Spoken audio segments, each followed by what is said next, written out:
When I left the field in the stadium in Ulsan after the defeat to Germany, I had a sense of accomplishment. Although we lost and we never liked to lose, I was extremely proud of the team. I think their performance that day was outstanding. However, I did make a mental note in the fact that an outstanding performance that coincides with a defeat is not an outstanding performance, and realize that on that day other teams in the world would have won. So we needed to respect the fact that we still have a way to go. I had a period of elation because of performance, and then some regret because it was in a lot of ways obvious to me that that was probably the last time I'd have an opportunity to coach in a World Cup. I went through that year with U.S. Soccer, and it looked unlikely that I'd be returning. So it was never that I left and said, I'll be back again. It was like, geez, I regret this because we may never have the opportunity as individuals or as a team to ever position ourselves again to be in a semifinal of a World Cup. So there was a good feeling as well as some disappointment that day, but overall there was certainly a sense of accomplishment in what our team was able to achieve in Korea. I started thinking about 2006 when I made a decision to come back and coach the national team. I think we spent the remainder of 2002 in negotiations with U.S. Soccer. And at times, for the most part, I didn't think I'd come back, and I wasn't sure I wanted to. Even though you're not coaching on a daily basis, there's enough stress in your life and trying to do the things that are necessary to make a team successful to qualify for a World Cup, and it takes a lot of energy. I think, oddly enough, coaching a national team is more strenuous than coaching a club team because the stress comes in huge increments enough times during the process that it wears you down. And I can tell you this, that after qualifying for this World Cup, I'm shot. Or if you map miles and try to see and compute actually the distances we travel from training camps to qualifying games to friendlies and what have you over 2004 and 2005 is an incredible amount of time and an incredible amount of travel. In 2005 alone, I believe I was gone for 3 road trips of 30 days, perhaps a 4th road trip even longer. So when you're in hotels and you're away from home for such a long period of time, it really wears you out, and sometimes you think, do I want to continue doing this? So I certainly respect all players that over a number of years have done this. It's very challenging, very tiring, and you sometimes question, do I want to continue to do that? And so leaving the field in Ulsan in 2002, there certainly weren't any guarantees that I'd be coming back. I think what we did better this time around is simply attack the process from game one in each level of the competition, each stage of the competition.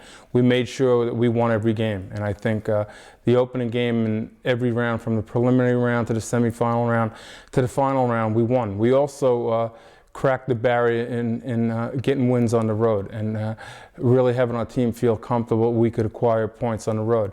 Once you do that, and especially gaining 3 points in a game on the road, it makes qualifying a heck of a lot easier, and we were able to accomplish that throughout this qualification. Well, qualifying isn't a science from a coach's perspective, but I think you obviously learn lessons. I was part of the process from 1999 to 2002 and certainly learned lessons. One is that expect the unexpected, and I think numerous times throughout qualifying we set rosters that never happened, and that's part of the process, and you need to be prepared to deal with those type of things occurring along the way. Secondly, the road is difficult, and by that I mean going on the road in CONCACAF is extremely difficult. The way you logistically prepare your team and your organization to play those games is critically as important, and sometimes as important as the performance on the field. And lastly, just the preparation in terms of scouting and understanding what works and doesn't work is all important. Well, I thought going into the final round, we had a good chance to qualify. However, I did believe that it was going to be difficult and it wasn't going to be as easy as it was. What we did in the semifinal round was perhaps as critical as anything in terms of qualifying for the World Cup in Germany. By eliminating Jamaica and allowing Panama to go through, we really eliminated one extremely difficult foe. And it allowed us to have, I felt, a little bit of a luxury in the final round in knowing that we could probably get 6 points in the games against Panama. Well, in a lot of ways, at a certain point in the month of January of 2005, we were close to saying, we may have to wash away the opening game against Trinidad. It's unlikely that if we had to go to Trinidad without our top group of players, we were probably going to lose or at best get a point. So it was rather frustrating because of the collective bargaining process. So we went through the month of January preparing a group of players that were likely not going to be able to get us any kind of points on the road. So we knew that. It was very frustrating. And then once the collective bargaining process was accomplished and our players were coming into camp to play, we had to now go about the business of placing together a roster that could be successful. And we had to deal with some issues there, obviously suspensions, player injuries, and other things. So along the way, it was really difficult in preparing. And then once we got to Trinidad, the circus that was going on there, the carnival, the field conditions made it real difficult. Yet our guys endured, and those 3 points were probably as critical of 3 points as there was in the final round. Well, in the early going, I think Corey Gibbs was one of them. He got his first taste of real competition against Grenada. I think towards the end, obviously, Oguchi Onyewu got his first game in the semifinal round against Jamaica, received 2 yellow cards and was ineligible to play against TNT, and then stepped in some important games in 2005 in both World Cup qualifying and the Gold Cup, and he's positioned himself to be in our first 11 as we move closer to the World Cup. I think another plus in the qualifying process, in particular in 2004, was the emergence of Eddie Johnson. He gave us a rare combination of speed and skill up front, and obviously the ability to score goals. Eddie scored 7 goals, and the injury in 2005 allowed us to do 2 things. It allowed us to continue to develop depth in the forward position because we were playing without a guy that we had penciled in as a starter in the beginning of 2005. And it was a good lesson for our team because those things are going to perhaps happen in 2006 and we have to be prepared for anything. And Eddie Johnson demonstrated that he has a lot of potential, and we're hopeful that as 2006 comes around, he's going to be healthy and position himself to play for us. What it did along the way is it certainly secured that Casey Keller was our #1 goalkeeper. He had a fantastic Gold Cup. It demonstrated that Oguchi Onyewu was going to be a very valuable player for us in the long run. And it allowed Landon Donovan and DeMarcus Beasley to continue to cement their place in our first 11. So there were a lot of pluses. Steve Cherundolo played well but got hurt. That was a negative. And some other players that we hadn't seen before, such as Santino Carranza, did very well. So a lot of things were accomplished, a lot of pluses, some minuses, but at the end of the day, when you win your Confederation Championship, it's a real plus.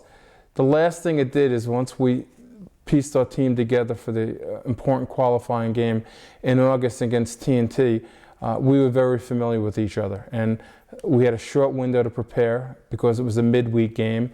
And we were able to do that because of the fact that a majority of those players were involved in the Gold Cup. And then that carried over to the critical game against Mexico in September, which qualified us. I think for people that sit on the outside and say the U.S. team had a real easy go of it in qualifying for the 2006 World Cup are wrong. They don't know all the difficulties behind the scenes. We're also going to see that I think the team we beat in September in Columbus, Mexico, is a very good team and will do well in the World Cup. And Costa Rica the same. Those two teams, I believe, are actually stronger than they were in 2002. I think what made a difference perhaps for us this time around that Guatemala and Panama were not strong enough to challenge the rest of the group and allowed it to be an easy go for us from the outside. But again, it was difficult. Playing in Panama in the semifinal round, we got out of there barely alive when we got a goal in the 92nd minute by Kobe Jones. This time around, we were prepared for that battle from our previous experience and were able to win easily and going away. Additionally, we know that games in Mexico are never easy.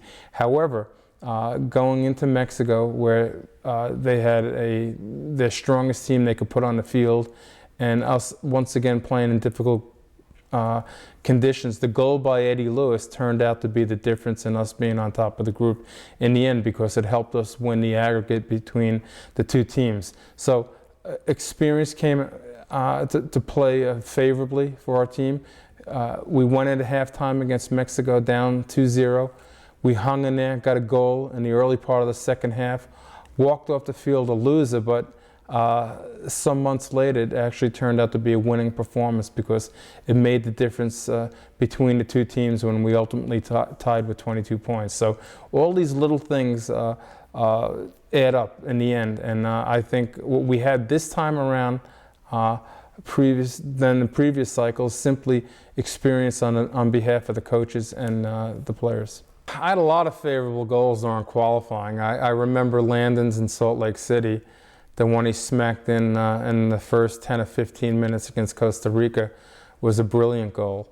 I think our goals in the game against Mexico in Columbus were fantastic. Certainly Beasley's goal off the corner kick play was a fantastic goal that I'll never forget. And Eddie Johnson's goal against Guatemala in Birmingham certainly made a difference as well. But I don't think I can single out one goal over another. They're all important goals in this process. I don't know the final tally with records in the history of U.S. soccer, but I believe we played 19 games and finished with a record of 13 wins, 3 defeats, and 3 draws. I think that's as good a performance on the field as we've seen from a U.S. team in our history. Additionally, we qualified for the World Cup, which is critical. We finished on top of our group, which never happened before.